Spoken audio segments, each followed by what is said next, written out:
UC Davis Aggies and the newly ranked number 24 Nebraska Cornhuskers. He's Max Meyer, I'm Josh Lill, and we thank you for tuning into the broadcast tonight. UC Davis comes into this matchup having a bit of teeter-totter play this year, 3-3, looking to break a two-game losing skid. It's been back and forth mostly for the Aggies, the Nebraska Cornhuskers. My goodness, the number 24 ranked team in the nation has been rolling, lopsidedly outscoring opponents 22-4, and within that, they've gone 6 games unbeaten with a record of 5-0-1. Welcome to the broadcast booth. Max Meyer alongside my good man Josh Lill. Josh, coming into this one, the Nebraska Cornhuskers are riding a lot of momentum. Well, first off, it starts off with head coach John Walker going for win number 360 tonight. And heck, when you are ranked in all 3 major polls in the country for NCAA women's soccer, they're 25th in the coaches poll, they're 21st in RPI, and they're 16th in top drawer. I think you're doing something right. They're definitely in for a good one. Well, Blake, first of all, it's great to be with you here tonight. And both teams, the Minnesota Golden Gophers and the Nebraska Cornhuskers, truly seem to be trending in different directions. For the Minnesota Golden Gophers, they started out the year last year going 4-0-3, and in all 7 of those matchups, shutouts. Coming into this year, they are riding a 4-game win streak after a pretty miserable start to the season. As for the Nebraska Cornhuskers, in the past 4 games, 2 losses to Portland, 2-0 I should say, and to SLU 5-1, and then they've tied at home 0-0 to NC State and 1-1 to USC. Back-to-back draws at home, not exactly what you're looking for. You want to use home field momentum to your advantage, and Sarah Weber and Abby Schwartz, the only ones to get goals in that stretch. It's a clean slate like we mentioned for Nebraska. They needed this. It has been, guess what, 19 days since their last win, but folks, that streak's over. Nebraska wins 1-0, and for Minnesota, it was a gutsy performance from them. There were times where the defense seemed to be lacking a little, and that's where Nebraska caught them at the end. They finally figured it out, but no doubt Minnesota, with the defensive capabilities and the attacking capabilities that they have, there is no doubt that they will be picking up their first Big Ten win soon. Joining me for the pregame show here on News Channel Nebraska is head coach of the Columbus Discoverers, Craig Williams. Coach Williams, your team has battled adversity in the first 5 games, finishing with a record of 2-3.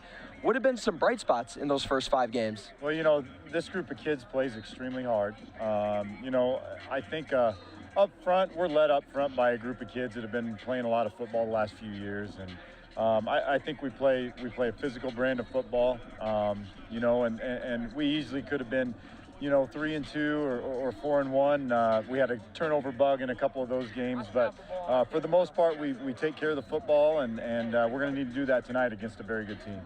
With 8 returning starters on both sides of the ball, who would you say has the biggest impact in their return to this football team? Well, that's got to be Tanner Esch. As far as our athletes go, he's a young man that can do anything we ask him to do on the football field. And then kind of the heart and soul and the leader of this group is Carter Fetty. Plays center and nose guard for us, and that young man does everything for this team on both lines. And lastly, Coach, you pride your team on being physical and tough. Why? Well, we got to play a different brand of football. We don't have all the athletes some of these bigger schools do. We're one of the smallest schools in the class, and that's something we can control ourselves in the weight room in the off season and how we practice. And so it doesn't always work out for us every night, but that's how we try to approach every football game. Again, thank you, Coach Craig Williams of the Columbus Discoverers. Kickoff from Seacrest Field as the Lincoln East Spartans and the Columbus Discoverers begin district play here tonight. 4 straight wins for you guys now. What are you doing on and off the field to allow yourself and give your team a chance to compete at such a high level? I think off the field we're playing really well as a team, getting some great practices in. We've got really good team camaraderie and just playing together, and that translates to playing on the field where we just dominate because we know we can. Millard South and Gretna are coming up on the schedule. What are you guys doing to allow yourself to exceed in those high-leverage games? I think we're really just putting an emphasis on practicing and getting solid practices in. We know they're going to be tough games. We got to come in with the mindset that we got to win, and it's going to be a hard game to play, but we're a solid team, and we've shown that we can win it. One last question here. How's it feel to get the win on homecoming night? It feels great. Homecoming win's always great. Tomorrow's homecoming should be a fun time, especially with a win. It's a lot better. With me is the head coach of the Pius Thunderbolts, head coach Ryan Carney. Coach, tonight's a big one for you guys. It is win or go home for your team. What's the mindset going into this one? Well, the mindset's got to be we just have to execute every play, every opportunity we get. We got to do our job, and if we can do that, then we can play pretty well, and we got a good chance tonight. Coach, you're a young team that battled a lot of injuries this season. What does your team learn through that adversity? Well, we've learned that it takes a lot of focus, certainly effort on the field. Practice is really important. So, those things are things that we've kind of been thrust into getting experience-wise, but I've been proud of the guys. They've really had a great attitude about it, and they want to get better every day. Norris runs the ball hard, and they're known for putting a ton of pressure at the line on defense. What are you going to do to combat their offense and defensive game plans? For them defensively against our offense, we've just got to be assignment sound on our blocking. We've seen a lot of pressure at the line of scrimmage, so if we do our jobs, we should be able to get some runs to go for us. Certainly throwing the ball, we got opportunities. We just got to make sure that we connect on those. And then on the other side of the ball, again, we got to be gap sound up front. Those guys up front have to take up space so that our linebackers can roam and make plays.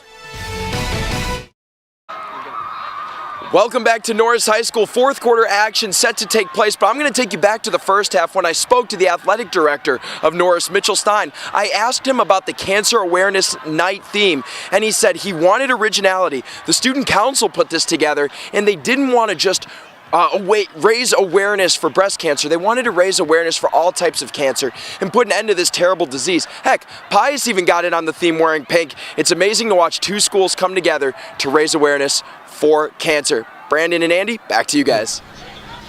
How the tables have turned. Last year in the district title game, Pius defeated Norris 42-17, and well, this year it's 42-6 Norris. They definitely got the edge on this rematch. Brandon and Andy, back to you guys. Welcome to the post-game show. Norris defeats Pius 42-12 as Norris takes their district title. And with me is head coach of Norris, Ty Twirling, and star running back Blake Macklin. Coach, we'll get it started with you. 42 points tonight for your team. How did your passing attack complement this run-heavy offense? Our guys do a great job up front. It starts there. They allow us to kind of get people thinking we're going to run the ball, and then we can kind of throw off balance. We got great receivers. We got absolute great talent with Jackson Gates, John Hood. Those two guys out there really can threaten teams deep. And then you mix in Blake with that. It allows you as a coach to have a little bit more flexibility in the offense and with those type of players. Coach, it is official. You are in the playoffs. And come playoff time, what is something you want to improve on that you've seen over the regular season? We got to improve on our mistakes. I think we had too many mistakes tonight, penalties. We got to make sure we clean that up.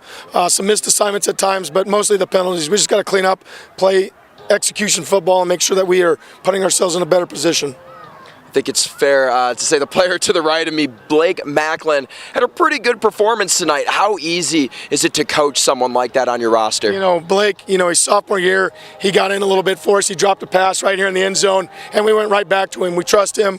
And ever since then, we just know that we can rely on him because of his work ethic, his tenacity, and his toughness. Coach, congrats. Good luck in the playoffs. Thank you for your time. Blake, 250 yards plus and 2 touchdowns for you. How does it feel to come up big in a game that helped you guys clinch the district title? I mean, it's awesome, and senior night here, I couldn't ask for a better game. It helps a lot with those linemen, doing the dirty job up front. It's a patient night. That's just something that we really focus on, is just being patient, and it helps a lot too with those wide receivers stock blocking all night. It's awesome. You ever get tired of running that much? I mean, you really had to haul tonight. Yeah, I get tired a little bit, but just getting a couple blows and I'm right back. So it's awesome. You also mentioned it's senior night. What does it mean to have all the parents, the fans, the staff from the school, and the band out here supporting you guys? It's the best. I mean, there's no place like Norris in Nebraska. We've got K through 12 right here on campus, and everybody comes out to support on Friday nights, and there's no place I'd rather be than here at Norris. So it's great. So the playoffs are right around the corner. What part of this team do you feel gives you guys an edge over your future opponent? Just our defense. I feel like, just letting up minimal yards, touchdowns a game. We'll let up a couple big plays every once in a while, but our defense, really gets the job done. And then being able to complement our run with the pass game too, like Coach said earlier, it's huge to be able to just stay in balance and keeping teams, off-keeled and not knowing what's going to happen to them. So it's awesome. Blake, again, congrats on the district title. Good luck in the playoffs. Thank you for your time. Again, Norris defeats Pius 42-12. Brandon and Andy, back to you guys for postgame.